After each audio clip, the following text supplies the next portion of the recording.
তো স্টার্চের ওপরে কাজ করলে কি হয়, আমরা তিনটে সুগারস পাই। কি কি পাই? মল্টোজ পাই, নেক্সট কি পাই? আইসোমল্টোজ পাই, আর একদম শেষে আমরা পাই আলফা ডেক্সট্রিনস। এই ক্যালসিয়াম সল্টের ফলে মানে এই যে প্যারাক্যাসিনেট যেটা তৈরি হলো, এটা কি করবে? এটা মিল্কের যে আরো যে কম্পোনেন্টস গুলো আছে, প্রোটিনস আছে, লিপিডস আছে, সেইগুলোর ডিজেশনে এটা হেল্প করে অনেকটা। প্লাস কি করে, এইটা মিল্ক থেকে ক্যালসিয়ামটাকে আমাদের বডিকে অ্যাবজর্ব করতে হেল্প করে।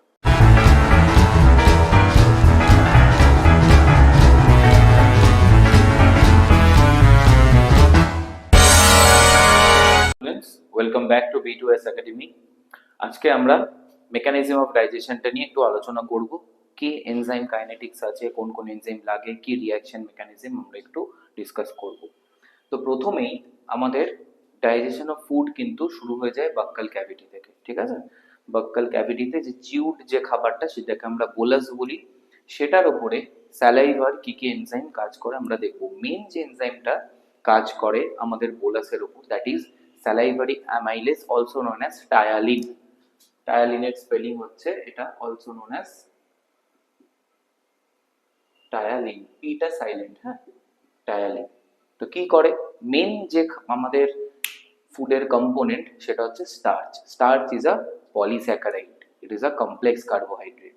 তো সেই স্টার্চকে we need to break down into either disaccharides or if possible into monosaccharides. তো জেনারেলি monosaccharides এ আমরা বাক্কাল ক্যাভিটিতেই ভাঙতে পারি না, সেটা লেটার পার্ট অফ দ্য বডিতে হয়, ডুওডেনাম রিজিয়নে হয়, স্মল ইন্টেস্টাইনে কিছুটা হয়, রাইট? তো কি হয়, স্টার্চের ওপরে আমাদের salivary amylase act করে and the optimum pH required for this chemical reaction is 6.8. তো স্টার্চের ওপরে কাজ করলে কি হয়, আমরা তিনটে সুগারস পাই। কি কি পাই? মল্টোজ পাই, নেক্সট কি পাই? আইসোমল্টোজ পাই, আর একদম শেষে আমরা পাই আলফা ডেক্সট্রিনস। এই যে মল্টোজ, আইসোমল্টোজ, আলফা ডেক্সট্রিনস, এরা কিন্তু কেউ কমপ্লেক্স পলিস্যাকারাইড নয়। জেনারেলি আমরা কি জানি যে স্টার্চ ইজ আ পলিস্যাকারাইড, তাই তো? তো দেখো এখানে পলিস্যাকারাইডকে আমরা ভেঙে কি পাচ্ছি? মল্টোজ পাচ্ছি, isomalt is nothing but an structural isomer of maltose, আর আলফা ডেক্সট্রিনস পাচ্ছি। এরা কিন্তু প্রত্যেকে সবাই মনোস্যাকারাইড। দেখো মল্টোজ কিন্তু একটা মনোস্যাকারাইড, আমরা জানি। আইসোমল্টোজ হচ্ছে আইসোমার অফ মল্টোজ। ডেক্সট্রিনও এক ধরনের মনোস্যাকারাইড। ডেক্সট্রিন অনেক কাজে লাগে, জেনারেলি ওই যে অনেক যেগুলো আমাদের গ্লাইকোলিপিডস থাকে, গ্লাইকোপ্রোটিনস থাকে, সেখানে ফাংশনাল গ্রুপ হিসেবেই আলফা ডেক্সট্রিনটা অনেক সময় থাকে। That is not important, important components আর দিস টু। ওকে, তো এরপরে কি হয়, ফুডটা আমাদের কোথায় চলে যায়? স্টমাকে চলে যায়। স্টমাকে যখন চলে যায় আমরা এটাকে কি বলি? কাইম বলি, CHYME, কাইম বলি, রাইট? তো স্টমাকে জেনারেলি কি হয়, স্টমাকেও যে গ্যাস্ট্রিক জুস আছে তার মধ্যে গ্যাস্ট্রিক অ্যামাইলেজ আছে, কিন্তু গ্যাস্ট্রিক অ্যামাইলেজ কিন্তু হাই পিএইচ এ কাজ করতে পারে না, এটা কিন্তু মনে রাখবে। আমাদের স্টমাকের যে পিএইচটা, লো পিএইচ এ কাজ করতে পারে না। এখানেও কিন্তু স্টমাকেও কিন্তু স্যালাইভারি অ্যামাইলেজের মতো গ্যাস্ট্রিক অ্যামাইলেজ আছে, বাট গ্যাস্ট্রিক অ্যামাইলেজ কি করে, একে HCl ইনহিবিট করে, HCl ইনহিবিট করে, রাইট? যার ফলে গ্যাস্ট্রিক অ্যামাইলেজ কোনো কাজ এখানে করতে পারে না। লো পিএইচ এ গ্যাস্ট্রিক অ্যামাইলেজ কোনো কাজ করে না। তার কারণ দেখো, যে কোনো অ্যামাইলেজ গ্রুপের এনজাইমকে কাজ করতে গেলে pH should be on the higher side. দেখেন দেখো 6.8, অলমোস্ট নিউট্রালের কাছাকাছি, তাই না? তো সেইখানে গ্যাস্ট্রিক অ্যামাইলেজ এখানে কাজ করতে পারে না। তাই পলিস্যাকারাইড বা কমপ্লেক্স সুগারস এর কোনো ডিজেশন কিন্তু স্টমাকে পসিবল নয়। তাই বাক্কাল ক্যাভিটিতেই এই পলিস্যাকারাইড গুলো ভেঙে মনোস্যাকারাইডে কনভার্টেড কিছুটা হয়ে যায়, কিছু কিছু ডাইস্যাকারাইডেও কনভার্টেড হয়। সেই ডাইস্যাকারাইড গুলো ধীরে ধীরে কি হয়, স্টমাকের মধ্যে দিয়ে পাস করে ডুওডেনাম রিজিয়নে গিয়ে তার প্রসেসিং শুরু হয়। আর HCl জেনারেলি ওই ডাইস্যাকারাইড গুলোকে মনোস্যাকারাইডে ভাঙে, মনোস্যাকারাইড গুলোর মধ্যেও যে কার্বন হাইড্রোজেন অক্সিজেন আছে তাদেরও এই HCl কিছুটা কি করে এফেক্ট করে, অ্যাটাক করে বন্ডগুলো ব্রেক করে তাদের কনস্টিটিউয়েন্ট এলিমেন্টসে ভেঙে দেয়। তো গ্যাস্ট্রিক অ্যামাইলেজ জেনারেলি কিছু করে না, মোটামুটি যা করার HCl করে, এবং তারপরে as we go down into the small intestine সেখানে আমরা দেখতে পাবো রেস্ট অফ দ্য কার্বোহাইড্রেটস কিভাবে ডাইজেস্টেড হচ্ছে। বাট ইনফ্যান্টস এই যে শুধুমাত্র কিন্তু এটা শিশুদেরই হয়। ইনফ্যান্টস বলতে আমরা কোন স্টেজটাকে বলি? ইনফ্যান্ট এজ গ্রুপ হচ্ছে 0 to 2 ইয়ার্স, এই এজ গ্রুপটাকে আমরা ইনফ্যান্ট বলছি। মানে এই এজ গ্রুপটার মেন ফুড কিন্তু মিল্ক, তাই তো? তো সেই কারণে ইনফ্যান্টের স্টমাকে এই রেনিন বলে একটা এনজাইম থাকে। এই রেনিন কি করে? রেনিন এই মিল্কের মধ্যে একটা সলিউবল প্রোটিন আছে, তার নাম হচ্ছে কেসিন। এটা হচ্ছে soluble protein. Casing is a soluble protein. এই কেসিনকে কি করবে? এই কেসিনকে রেনিন ব্রেক ডাউন করে একটা ক্যালসিয়াম সল্টে কনভার্ট করবে, যার নাম হচ্ছে প্যারাকেসিনেট। এই প্যারাকেসিনেট কিন্তু insoluble,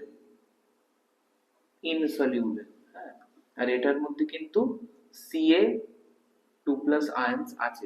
this is a calcium salt, insoluble paracaseinate. এতে করে লাভটা কি হচ্ছে?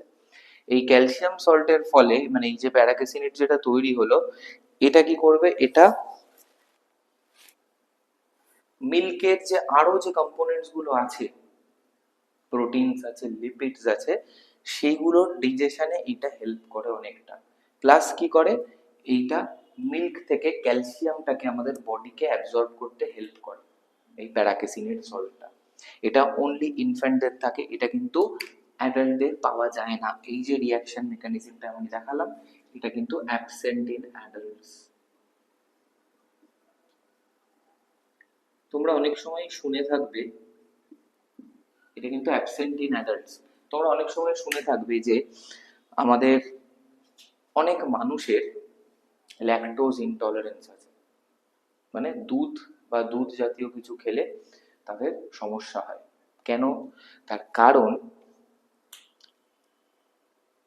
মিল্কের মধ্যে যে সুগারটা থাকে ল্যাকটোজ সুগার, সেই ল্যাকটোজ সুগারটাকে ব্রেক ডাউন করার মতো এসেনশিয়াল এনজাইমস তাদের বডিতে থাকে না। তো ল্যাকটোজটা আনডাইজেস্টেড থাকে। আনডাইজেস্টেড থাকলেই it will create problems in our gastric system. ঠিক আছে? এটা অন্যান্য ফুড আইটেমদের ডিজেশনটা হ্যাম্পার করবে, নিজেও আনডাইজেস্টেড থাকবে, অন্যদের ডাইজেশনটাও কি করবে? হ্যাম্পার করবে।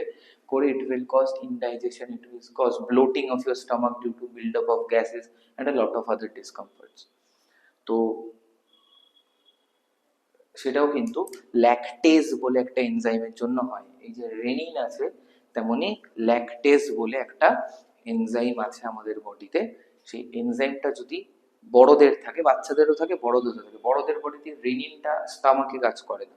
রেনিন এই জিনিসটা কিসে কাজ করে? রেনিন অ্যাঞ্জিওটেনসিন সিস্টেমে কাজ করে, যেটা কিনা আমাদের নেফ্রনে সিলেক্টিভ রিঅ্যাবজর্পশন অফ ওয়াটার, তারপরে তোমার এডিএইচ হরমোনের যে সিক্রিশন, তার যে ফিডব্যাক মেকানিজম, যেটা আমাদের রেট অফ ইউরিনেশনটা কন্ট্রোল করে, সেইখানে কাজ করে। স্টামাকে আর রেনিন তখন কাজ করে না when we are adults। Generally আস্তে আস্তে স্টপ হয়ে যায় যখন একটা বাচ্চা অ্যারাউন্ড ধরো 6 বছর মতো তার বয়স হয়ে যায়, তখন তার স্টামাকে রেনিনটা কাজ করা বন্ধ করে দেয়। তো তোমরা বলতেই পারো, তো অনেক অ্যাডাল্ট তো মিল্ক খায়, তো তাদের তো কোনো সমস্যা হয় না, তারা তো ডাইজেস্ট করতেই পারে। হ্যাঁ, অবশ্যই পারে, কিন্তু তাদের কেসিনটা এই প্যারাকেসিনেটে কনভার্টেড হয় না। তাই অ্যাডাল্টরা মিল্ক থেকে অতটা বেশি ক্যালসিয়াম পায় না যতটা একটা বাচ্চা পায়, কারণ অত রিকোয়ারমেন্টও থাকে না। বিকজ তুমি যখন অ্যাডাল্ট হয়ে যাবে বা গেছো তোমরা অনেকেই, তখন তোমাদের ভ্যারিড ফুড আইটেমস চলে এসছে ডায়েটের মধ্যে, তো তোমরা সেখান থেকে প্রচুর ক্যালসিয়াম পেয়ে যাচ্ছ। ঠিক আছে? সেখান থেকে তোমরা প্রচুর ক্যালসিয়াম পেয়ে যাচ্ছ। মেইনলি এগস থেকে আমরা প্রচুর ক্যালসিয়াম পাই। যারা ভেজিটেরিয়ান, যারা এগও খান না, কমপ্লিট ভিগান যাদের আমরা বলি, তারাও কিন্তু মিল্ক যে প্রোডাক্টগুলো থাকে, চিজ, বাটার, টোফু, পনির এটসেট্রা যেগুলো থাকে, সেখানে কিন্তু সেই প্রসেসিং এর সময় কিন্তু এই কেসিনটা ওই ফুড আইটেমের মধ্যে প্যারাকেসিনিতে কনভার্টেড হয়ে যায়, তো ওরা ওখান থেকে ক্যালসিয়াম পেতে পারে, রাইট? আর ল্যাকটেজ এনজাইমটা যাদের মধ্যে আছে তারা ল্যাকটোজকে ডাইজেস্ট করতে পারে না বলে আমরা ল্যাকটোজ ইনটলারেন্স দেখতে পাই। নেক্সট পার্টে আমরা স্মল ইন্টেস্টাইনের মধ্যে কি কি হচ্ছে, which is the main reason of digestion in our body, সেটা যখন দেখবো এই জিনিসগুলো আরো ক্লিয়ার হবে।